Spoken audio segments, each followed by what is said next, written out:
What up, Weebs, light novel readers and every phase in between. I'm Zack. And I'm Shawn. And welcome to Low-Key Weebs. Today we're going to be mixing it up a little bit, and we are going to be doing a bit we like to call Dope, Trope, or Nope. What does that mean, Zack? Shawn, you stupid fuck. I feel like that's pretty... No, do we think a trope in anime is dope or nope? How dare I ask you to explain for the listeners? Okay, that is fair. I understand that you need to... That it's best that we explain everything to our listeners. I'm just still mad at you because you haven't finished Hunter x Hunter yet.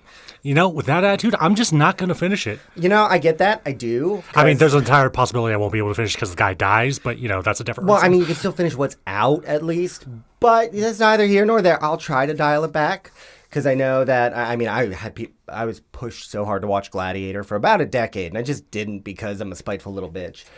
But so today, the trope we're going to get into, we're going to decide if it's dope or nope, is tournament arcs. Fuck yeah, tournament arcs. Fuck yeah, tournament arcs. They're one of my personal favorites.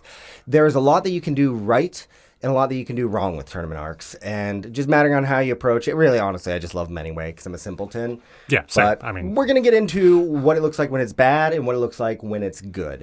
So kind of trying to figure out how to set this up has been a struggle for me. I feel like we've just kind of been all over the place and chaotic. So I super simplified the breakdown of how we're going to look at these and talk about why we think they're great. And it's real simple. And I'm going to start out by talking about what you can do wrong. And so we're going to have a lot of spoilers. We will have spoilers for the Cell Games from DBZ, Dark Tournament Arc from Yu Yu Hakusho, Jujutsu Kaisen's tournament, My Hero Academia Sports Festival, Hunter x Hunter's, Haikyuu, all of it. All of it. Just all of Haikyuu. All of it. I think we might touch base on Yu-Gi-Oh! We'll see how I'm feeling. And then the Chunin Exams from Naruto. So really what it is, when you're asking me what makes a series good, you know, so what we're going to do is we're going to take each of these shows and kind of put them under magnifying glass. We're going to take a look at, for me, what brings me into a tournament arc is, you know, you want to look at what are the stakes. A tournament arc is a great way to showcase new characters' powers or old characters' growth in powers. So how are they showcasing those? Are they introducing new characters? What do they look like? You know, it's a great way to just introduce a whole ton of new characters, some of which will hang around, some won't. It can be really a lot of fun. Does it bring any world growth into it? Because a lot of these do. And for me, the world growth thing isn't necessarily a standard, but it's more of a perk. It definitely helps. It does. Character growth. Tournament arcs are great for character growth. And are you going to be seeing that? Again, that is something that if it's just cool shit for the sake of cool shit, I don't need character growth, but it's a bonus. Yeah, absolutely. Just a poke. Just a perk. Exactly. And then, so like at the end, and we've got everything written out on a whiteboard. So everything is kind of written, organized, but these last three are just take up half the board. And is there cool shit? I'm here for cool shit. That's the point of a tournament arc. It's cool shit. Yeah. Are there bad bitches? In a perfect world, yes. And this is gender neutral. Yusuke Urameshi is a bad bitch. I stand by that. Kuwabara not being able to stand and still fighting, he is a bad bitch. Especially for a ginger. I didn't think you could say that.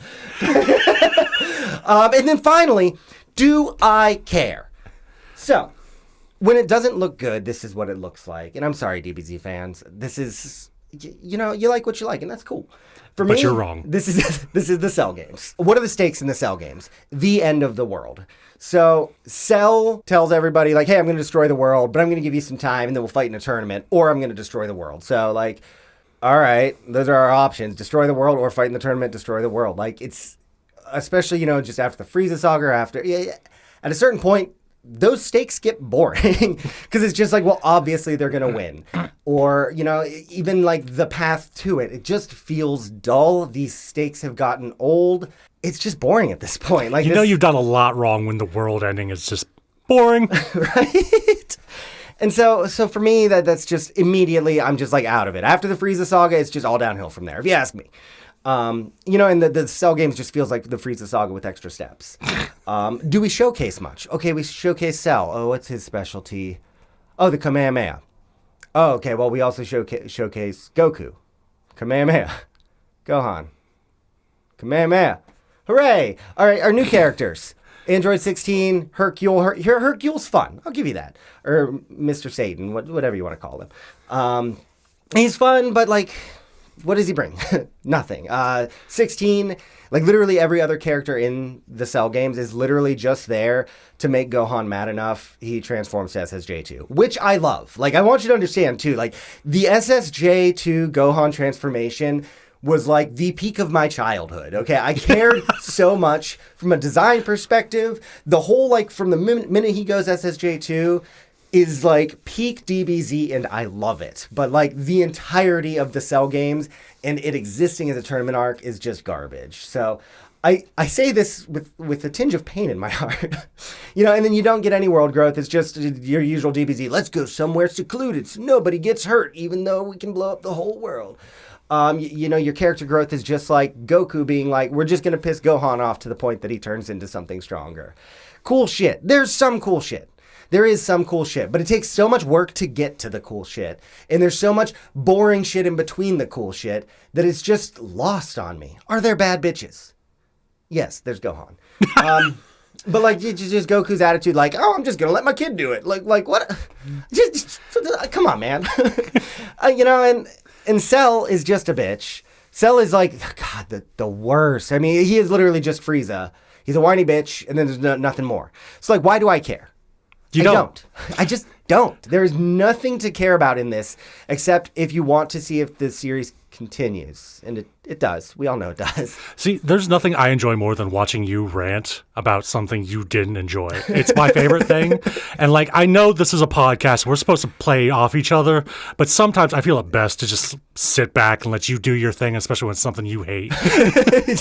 But that's just how it is, and I think I hate it so much because it was so close to me. Like DBZ is why I watch anime. Like it is what got me into it.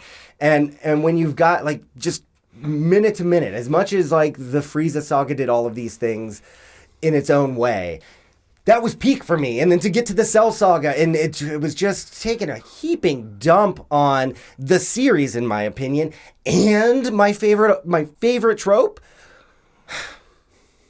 fuck all y'all. So, and that's how we're going to be breaking down all these series and like what it looks like to make a good tournament arc. And so that's bad. But let's look at the Dark Tournament. Hell yeah. Hell yeah, the Dark Tournament. Like, Shawn is literally here today because of the Dark Tournament. Yeah, I do not feel great. I would not be here if it were not for the Dark Tournament.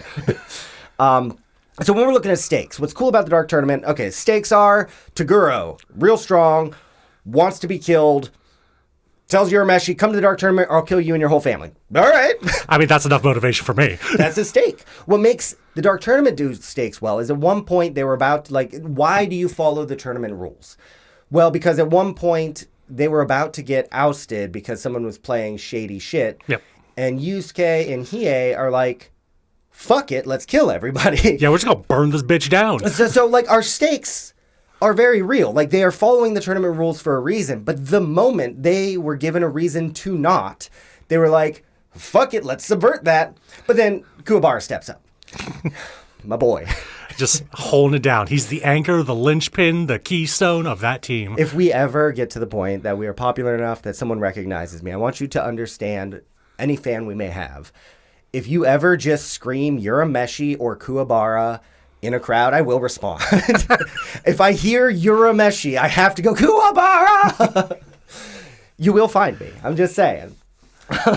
So we get a whole bunch of new characters in it. And so something that can go wrong with new characters, and this is where the Dark Tournament falls flat. But as a whole, yeah, it is a wonderful thing. So we get a lot of new characters. Some of them are real letdowns. Some of them look like they're going to be cool. Yep.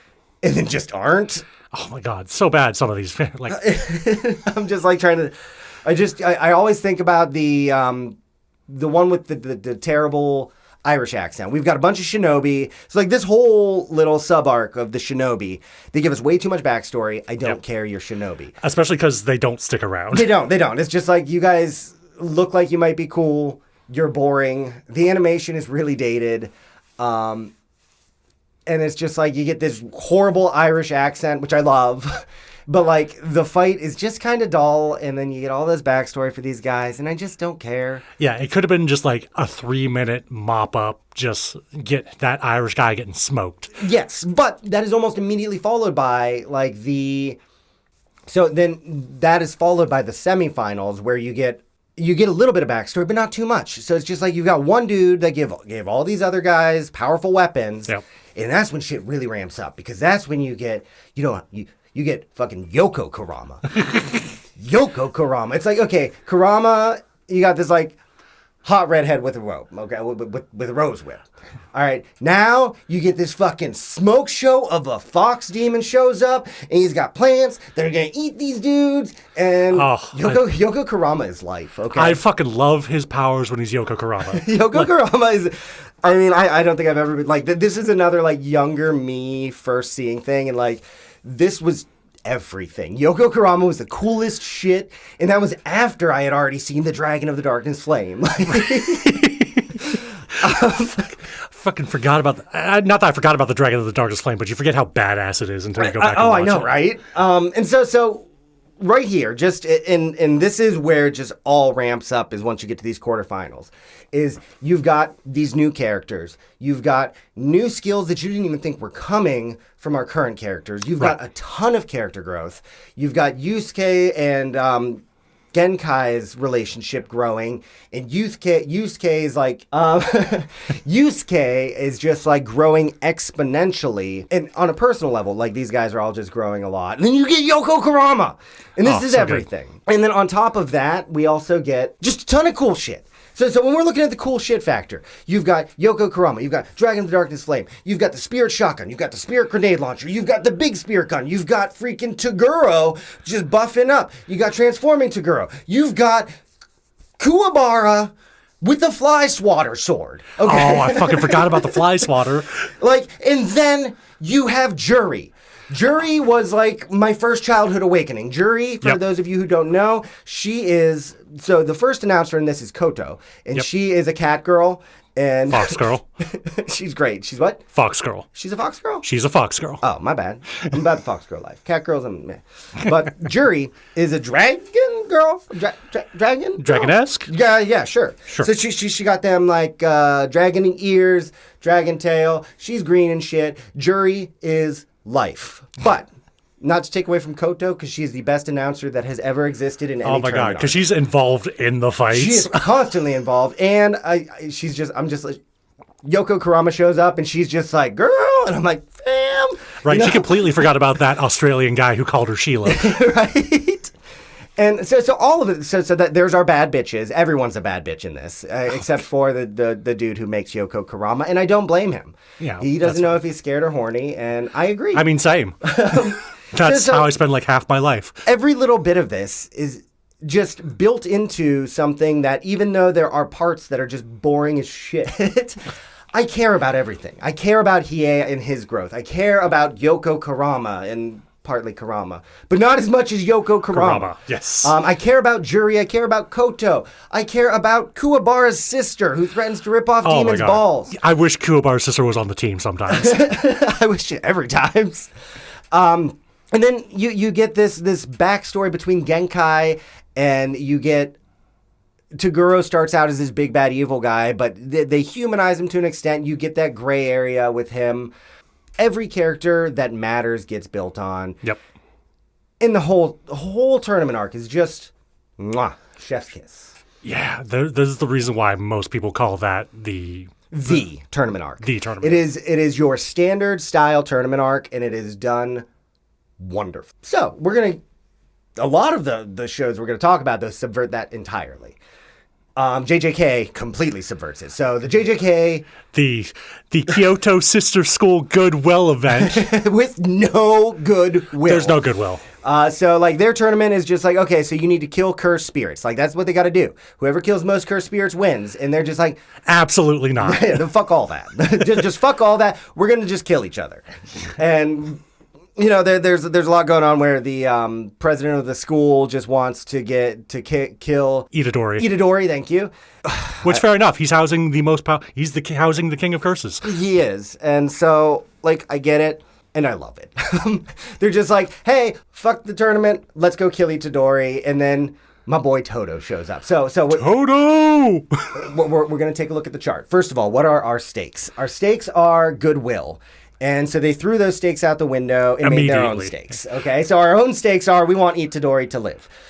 And then, or to die, depending on which side you're on. So immediately you get introduced to a bunch of cool new characters from the sister school, and we still don't know everything about our characters from which school are we?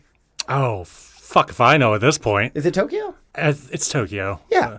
And so... Like, I don't know what the school's actual name is. Yeah, whatever, it's Tokyo. Tokyo versus... Kyoto? Kyoto, that's right. There you go, perfect. Close enough. We are professionals, guys. Okay, so we get a bunch of character showcases, the most important of which is Toto. Toto shows up, everybody's scared of him, he does what the fuck he wants. He initially just, like, shows up and fucks up... Megumi. Yeah, he just completely fucks him up, and this is before the whole tournament arc.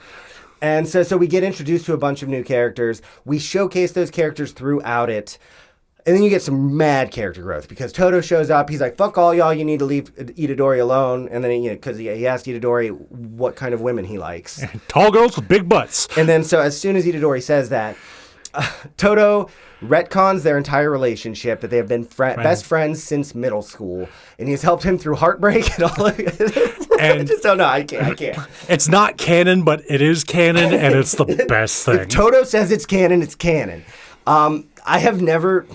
So it's just a weird segue to a slice of life feel from the middle of this battle, and it's pointless, it drags on too long, and it is perfect in every way. And it might be the best thing about this entire arc. The best thing about this whole series is that Toto just retcons his friendship with Itadori, and then they become best friends, they become brothers, and they fight really well together, and it goes mid-tournament to a training arc. It's amazing. Like, it's just like, what the fuck is going on here? And I love every second of it. And so we get that cool shit. We get all of these characters being bad bitches. You get freaking green hair. Maki Zenin. Maki being the baddest ass, especially for someone with no cursed energy. It's just God, yeah. They really like lean in with Maki, and it's just, oh god, she is so cool in this. Itadori's a boss, and then we don't even get to finish the tournament. I mean, like, I could touch base on every one of these characters. I just can't because I love Toto so much. Toto's so good.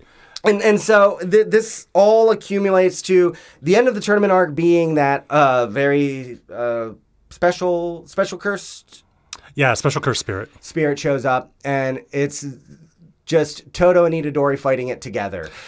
Right. It's beautiful. I mean, it is animated perfectly. Everything about it is great. The actual play of the fight, because Toto's ability is he can switch places with people. Yep. It's like this beautiful dance and... The camaraderie of new best friends. It's just two dudes who act like they've been fighting side by side their entire lives. and I love this because I've witnessed this. Dudes being bros, or bros being dudes, or whatever you want to phrase it as. It's just like when a dude shows up and then all of a sudden over something fucking stupid, they become best friends. Yes. I have partaken in this. It is a real thing. And it is probably the most beautiful thing a male can do. It is the peak male experience. And I love it, and I care. Because at the end of the day, that's why I'm here.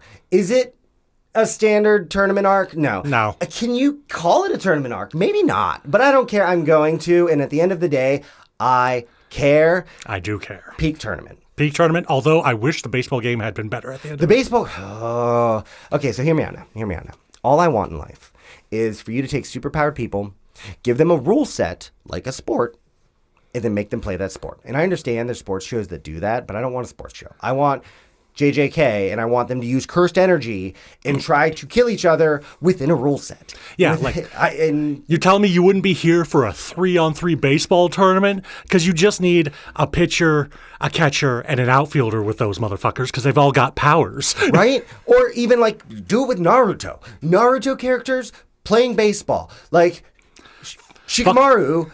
trying to get his shadow cast on someone who's batting so they can strike them out. Like, sneaky shit within the rule set. Doesn't even have to be baseball. Do something that you don't see very much, or at least I don't feel very much in anime. Put them in a hockey setting. I don't give a shit.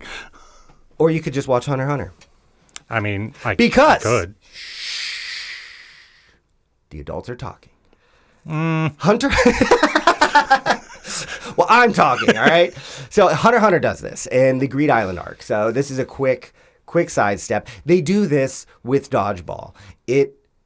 I don't know how the Greed Island arc isn't more popular, because this is so much fun. You have people using Nen to play a dodgeball game. They have to follow the rules of dodgeball, but also the antagonist takes someone's head off with the ball. So it's just like survive, play dodgeball, use Nen. It's perfect. I love it, but that's for another day. Speaking of Hunter x Hunter, though, Hunter x Hunter does have a tournament arc. And that is, I think it's called Battle Tower. So our stakes here are very low, but that brings the entertainment factor to it because you don't need high stakes to enjoy something. They're just here to make some money. Fucking makes the world go round. Uh-huh. So you get to, at first you don't showcase a whole lot of new characters, but later on they do.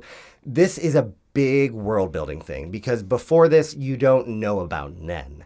Oh yeah. Nen is like the power system in Hunter x Hunter. And so they introduce that and they use new characters to introduce that. And then through this, our main characters learn how to use Nen. So you get a ton of world building. You get that these guys are way above your average person even before they learn to use Nen, and that they can make money very easily. And isn't that the American dream? It really is. And so you get to see them showcasing as they learn how to use Nen. You've got Gon, who is just throwing the tournament, like the actual like stage platform at people. Yeah. Hunter x Hunter is known for being convoluted as fuck. And like they really like to break down what everyone's thinking and how these fights work and how Nen plays into it. Listen, I'm still not entirely sure how Nen works, and I've seen this. I don't know either. I don't think Togashi knows how Nen works because it's such a broad thing. Like at the end of the day, Nen, you can do anything. It's just how strong it's going to be is based off of how hard you make it to do it. So like, if I feel like someone with Nen could just be like, okay, well, I now have a power that a giant snake eats the entire planet.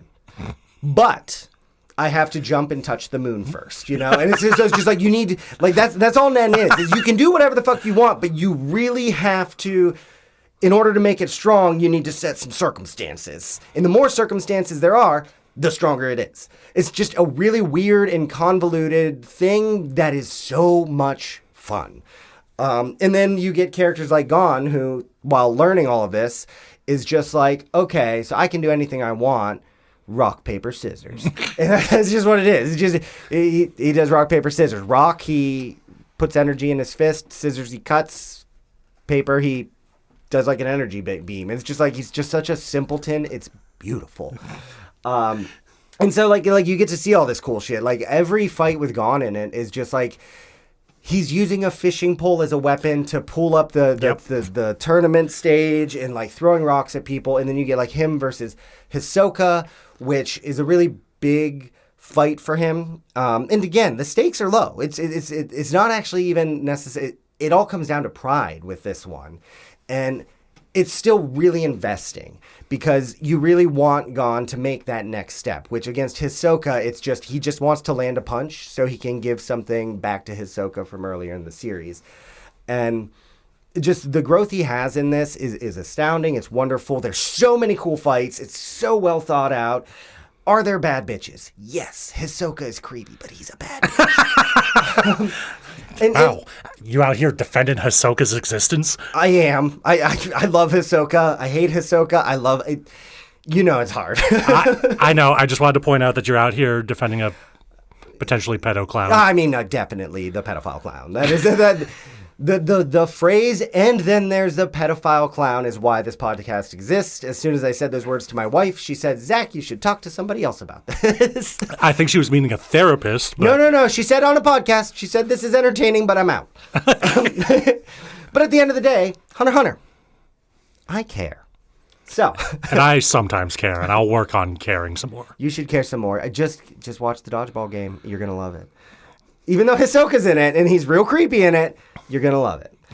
So, another subversion of the tournament arc is My Hero Academia, which is in of itself a subversion of the shonen genre. I mean, it really leans into a lot of shonen stuff, but they subvert a lot of the themes, and like I think like they very intentionally went for we are the next generation. We're bringing our own thing. You know, that they definitely have certain characters that follow. Looking at you, great boy.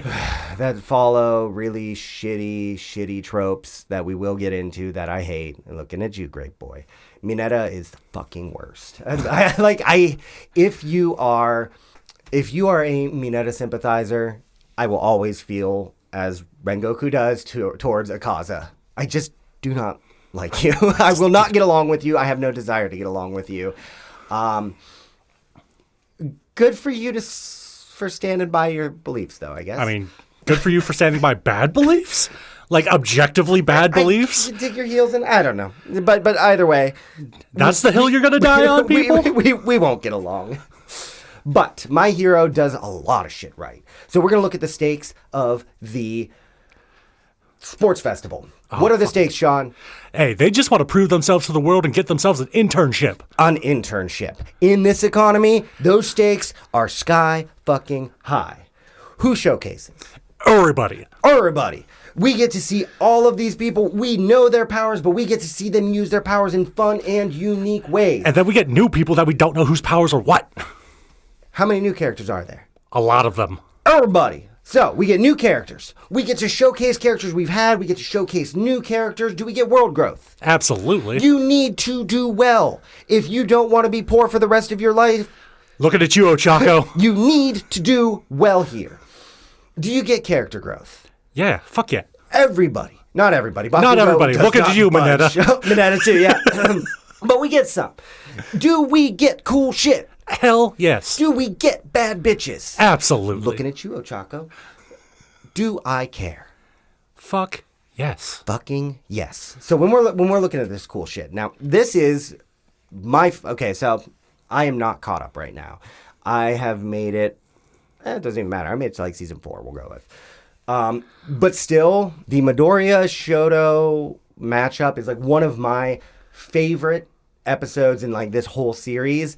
With the Ochaku versus Bakugo fight being a very close second. That was a sleeper good one. Because okay, first of all, like the Ochaku, you get to know Ochaku better. You get to know that what drives her is just being rich. I mean, there's more to it, but like, first of all... not even being rich, just not being poor. Right? And it's just like, make her more relatable. You can't. All right, so like she doesn't have these huge aspirations. Like, she is a morally north-pointing person in general. But at the end of the day, she's just sick of being poor. Yes. I feel that.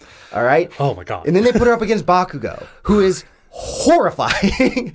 He is a monster who feels nothing.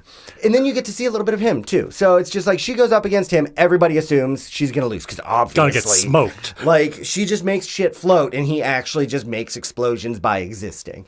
And so this fight is really well done. She like, first Midoriya tries to help her. She's like, nah, I got this. I got this. Gotta do this on my own. So she's like, okay, I can just ring him out. I just need to touch him. He knows that. He knows her powers. So it's just her trying to close the distance the whole time and him just fucking her up. And then you even have people in the crowd being like, oh, leave her alone. She's a girl. And then one of the announcers even says that. Is his name Voice? Mike. Yes. Yes. Is like giving Bakugo a hard time. But then Eraserhead is just like, fuck all y'all. You guys are professionals. This kid is treating this girl with respect by fucking her up. You need to show her some respect because she's a real challenger. And Bakugo's just beating this girl up and Eraserhead's just on the mic screaming, equality! Well, but also it's just like she has a whole meteor storm above him. Yes. And none of these people notice that she's like ready to fuck shit up. And it looks like she's going to take the win for a second. And it's just a nice turnaround. It shows her conviction.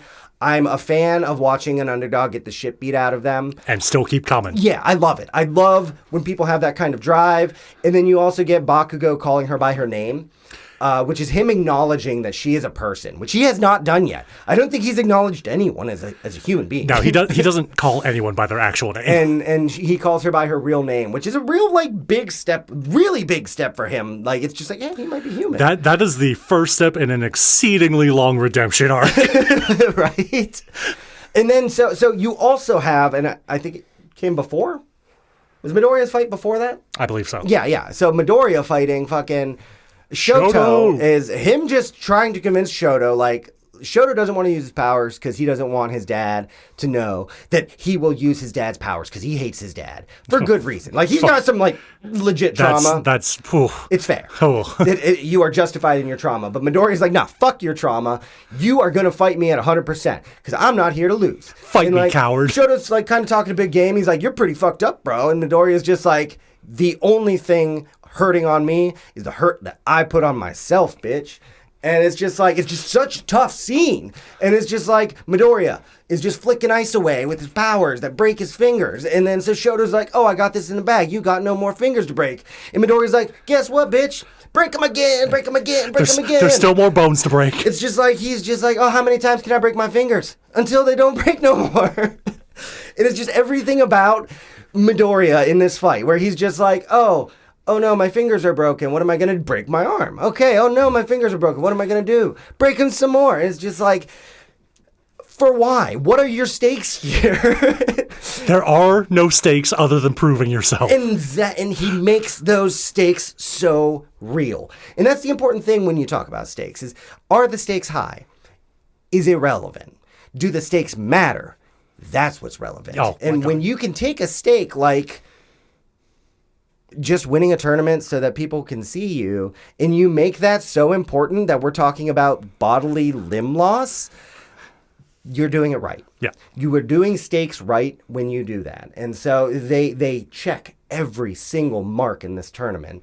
And then it ends in a way that you don't expect because Midoriya loses. Right. Bakugo ends up winning. Yes. After getting Shoto to use his fire powers against Midoriya, he doesn't against Bakugo. So it's like it literally ends with the winner being chained up so he doesn't hurt people. Which is such a great image in general. And it subverts a lot of expectations, and it just does everything right. I love it. I do. So I was going to dive into the Chunin Exams, but I don't think we have time, and I have to talk about Haikyuu. We can dip on fucking Naruto. Dude, yeah, I can jump on Naruto all the time. So I actually, just so you all know how I feel about Naruto, I also kind of grew up on Naruto. It came from me long after DBZ. I love it. I have no desire to rewatch it, but like when I'm on YouTube or TikTok or something, if I end up starting to watch, like, I have no desire to go and watch Naruto, but I could honestly, in one sitting, watch the entire series if you give it to me in 30-second clips and I don't realize I'm watching it. Like, hooray, ADHD. At its core, I love Naruto. I'm not super into it anymore, but like every time I see it again, I'm just like, I fucking love this There's shit. a lot of fondness to it. There is, especially when we're talking about Shikamaru. Shikamaru, yeah. Shikamaru is my boy. He is objectively the best character. I know what objectively means, and I don't care what you say. He's objectively the best character. I got good odds saying that he doesn't know what objectively means. There's nothing subjective about this. He's the best. You'll get time for Naruto from us, I promise. But right now, something you may not have seen is Haikyuu. Okay, so Haikyuu is probably it's like in my top 3. It's my comfort show. It is my comfort show. I started watching it, and this is like my standard for what makes a show good. And it's a very simple standard. I play gacha games. I generally need to have 2 or 3 screens on at a time. Like if I'm reading a book, I need a screen on as well. You reading? I've read 13 books, 14 books maybe. So it's just like no matter what I'm doing, I need a bunch of screens. And if I turn something on the TV and then I set my other screens down, well, you just passed a very big test. Oh, yeah, that's huge. I think 3 shows have ever done that for me. One is Haikyuu. One is Arcane, League of Legends Arcane, which has no business being that good. I can't even think of the other right off, but either way, Haikyuu is one. Haikyuu I just threw on because I'm like, oh, I heard this is good. I don't give a shit about volleyball. I've never given a shit about volleyball. I don't want to give a shit about volleyball, and now I give a fuck about volleyball. Right? Like, I want my child to play volleyball. I have been trying to convince my wife to help me teach our child to be left-handed. You just want that left-handed spiker. Yeah, I think that's what it is. You got to keep them on your toes. A left-handed spiker is a powerhouse, and my child is tall. So, like, she would be a primo left-handed. My kid is born to be an ace. I'm not going to push that on her, but I am going to try to hint at it. You know, I've never cared about volleyball. Now I actually just like part of my algorithm is just volleyball videos because this show does such a good job of pulling you into it. And making you care. I care so much. And it's high school volleyball. And this is, again, are the stakes high? To them it is. And that's what it is. These stakes are just either they get to play one more game or they don't get to play The mantra is just stay on the court. That's the entire mantra of the show. That is the entire point of the entire show is I want to be on the court longer. I want to be the last person on the court this season so that the third years are also with me. And those stakes feel real shit. Those stakes are realer than any DBZ episode. Because they all almost violently care about it. They do. And they do such a good job of making you care about what they care about. So the stakes in this show are astounding. Now, Haikyuu is just one big tournament arc. There's no other way to put it. I mean, so it starts out, and again, we've got spoilers for every anime episode. No manga spoilers. The first season is pretty much an intro. They start into a tournament, and then they lose. So first of all, your stakes matter because they did lose. Okay. Yeah. Like, they can lose. You didn't think they were going to lose.